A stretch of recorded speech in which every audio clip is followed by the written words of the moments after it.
Esteban, est-ce que tu as des regrets d'être resté au GEF 38? On va rentrer tout de suite dans le vif. Ah ouais, cash, sans sommation. Non, je suis très content d'être resté ici. En plus, d'autant plus, on fait un beau début de saison, donc non, c'est cool, je suis très content. Et quoi qu'il arrive, j'étais sûr que c'était la bonne décision. C'est difficile malgré tout de ne pas jouer, parce que toi tu joues même pas avec la réserve en plus, donc ça veut dire qu'il y a très peu de matchs officiels.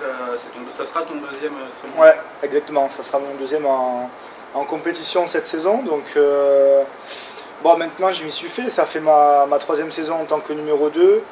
Donc franchement je commence à avoir l'expérience maintenant de comment gérer mon corps, me gérer mentalement, etc. pour être prêt quand on fait appel à moi. Simplement. En termes de motivation aussi, il n'y a pas de baisse au bout, une usure au bout d'un certain temps, tu restes motivé comme au premier jour en te disant bah, si jamais on fait appel à moi, il faut que je sois à 100%. Oui, en fait le truc qui m'aide beaucoup c'est que Arnaud veille à ça aussi. Arnaud fait attention, on discute pas mal et tout ça, on discute pas mal sur ce sujet là. Donc du coup ça aide. Après comme je le disais, c'est vraiment l'expérience là qui rentre vraiment en jeu ou en compte où vraiment on apprend à se gérer, que ce soit sur le terrain et en dehors. Donc à partir du moment où on arrive à gérer ça, c'est cool. Ce qu'il faut arriver à gérer, c'est être prêt notamment pour des rencontres comme celle-là, comme Villefranche. Voilà, tu ne joues pas depuis un moment et là, il va falloir être prêt et être bon directement. Ouais, exactement. C'est que bon, après c'est typique du numéro 2, on n'a pas vraiment c'est un one shot quoi. On fait appel à nous, il faut être bon sur ce match-là. Donc c'est la spécificité de ce poste-là.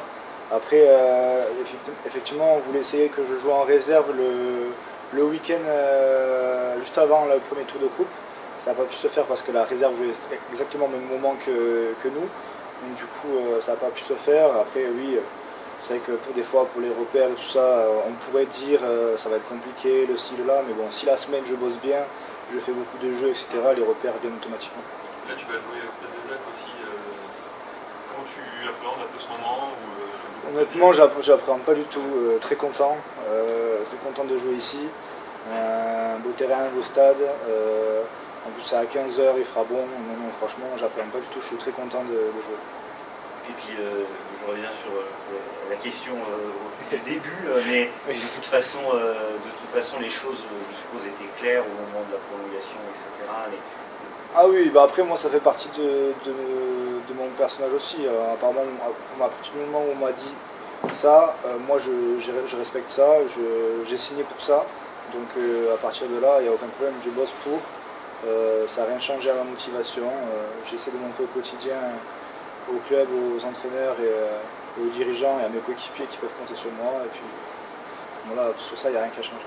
Il y a un petit peu peut-être d'excitation là, parce que quelque part, pour toi, peut-être pour d'autres qui vont rentrer dans le groupe sur ce match-là, mais un peu c'est ton heure, quoi. Ouais, oui, exactement. Sachant que, bon, à part l'an dernier, ça s'était pas très bien passé. Mais là, vraiment, avant, en fait, moi je pense plus ça du côté où c'est un match, c'est mon deuxième match de compétition. C'est important que je prenne du temps de jeu, c'est important que je montre que je suis là et que dès qu'on fait appel à moi, je réponds présent. Donc oui, la coupe passe par rapport à mon histoire, etc. Enfin mon histoire où j'ai été jusqu'en finale, etc. Donc c'est des bons souvenirs qui remontent. Mais je fais abstraction à tout ça et je suis vraiment focus sur moi, faire une bonne prestation et qu'on passe ce tour-là et après on verra. Pour le club, ça peut être intéressant, un parcours en coupe. Oui, bah on veut vraiment au moins passer les premiers tours et le plus de tours possible, pardon. Après, c'est toujours pareil, là on reste sur une bonne dynamique en championnat et en coupe aussi parce qu'on était passé, mais le but c'est de perdurer sur cette série d'invincibilité et de rester sur ça. Tu étais du côté amateur ou semi-professionnel aux Herbiers, tu es passé du côté professionnel. Est-ce que cette épreuve est perçue de la même façon par les joueurs ou est-ce qu'au contraire, il y a peut-être un peu moins d'importance pour la Coupe de France aujourd'hui quand on est un joueur pro? En fait, ouais, non, c'est différent. C'est différent parce que, entre guillemets, quand on est en amateur et qu'on joue contre des équipes professionnelles, entre guillemets, on peut résumer le truc, on est un peu les chasseurs, parce qu'on sait qu'on ne peut faire que l'exploit, etc. Alors que quand on est pro, on sait qu'il faut être très carré dans tout ce qu'on va faire, parce que on le voit à tous les tours de coupe, que ce soit des petits tours comme quand les tours augmentent, il y a toujours des surprises. Donc il y a une différence dans ce style-là où vraiment quand on est en amateur, on peut faire que l'exploit et si on passe, c'est un miracle. Alors que quand on est en professionnel, il faut simplement qu'on respecte l'adversaire parce qu'on sait que tous les tours, il y a des surprises. Donc c'est vraiment deux choses différentes. Comment tu as senti un peu la semaine de travail au sein de l'équipe? Honnêtement, très bien. Franchement, les mecs ils font une très bonne semaine. On aurait pu penser que parce que c'était la coupe, parce que c'était la dernière semaine après qu'on part en vacances, etc. Mais non, pas du tout.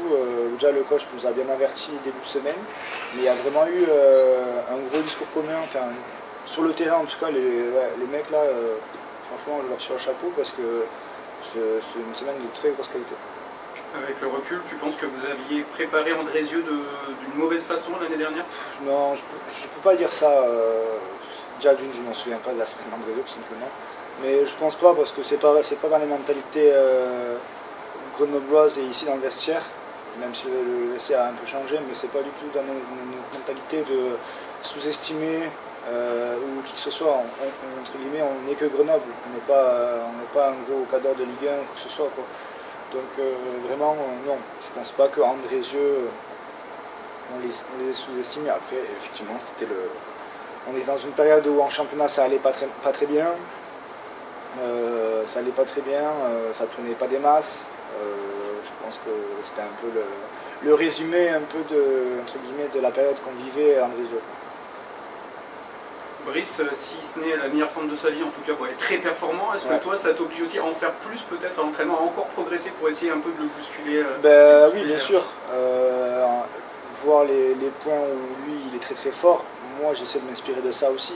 Après, c'est vrai qu'on n'a pas le même gabarit, donc on ne peut pas vraiment être dans le but la même Mais chose. sur tes points forts à toi, te dire il faut encore que j'en fasse plus cette année. Oui, bien sûr. Après, je pense que c'est dans la nature de tout compétiteur, où quand on voit quelqu'un qui au même titre que quand on voit des grands gardiens à la télé, que ce soit en Ligue des Champions, au championnat ou à la Coupe du Monde qu'on va voir, s'inspirer de ça, c'est important. Enfin, moi, en tout cas, je trouve que c'est important, s'inspirer des meilleurs sur certains postes, sur certains points clés. Donc, du coup, oui, donc, ce qu'il peut faire, Brice, je regarde énormément. Moi, surtout, c'est vraiment tout ça. Je trouve ça, ce qui est impressionnant pour moi, c'est ses sorties aériennes, son jeu aérien. Je trouve qu'il est vraiment, pour moi, c'est un des meilleurs gardiens, tout court, de Ligue 2, c'est sûr. Je dis pas ça parce que c'est mon pote et mon ami, je dis pas ça, bien sûr. Mais dans le jeu aérien, pour moi, c'est un des meilleurs, voire le meilleur, parce que moi qui connais vraiment le poste, il y en a certains ballons qu'il va chercher, c'est impressionnant. Parce que ça fait pas tout d'être grand. Il faut savoir se déplacer, la prendre haute, juger la trajectoire. Donc sur ça, il est très très fort. Après, il y a plein d'autres points, bien sûr. Mais pour moi, c'est ce point-là qui est super impressionnant. Il est très modeste, pas parce que c'est ton pote, mais est-ce que c'est un des meilleurs gardiens de Ligue 2 depuis le début de la saison, sur le début de saison? Ah ouais, bah oui. Franchement. Il ne le dira pas lui, hein, mais voilà. Non, bien sûr. Bien sûr, il ne le dira pas, c'est sûr et certain.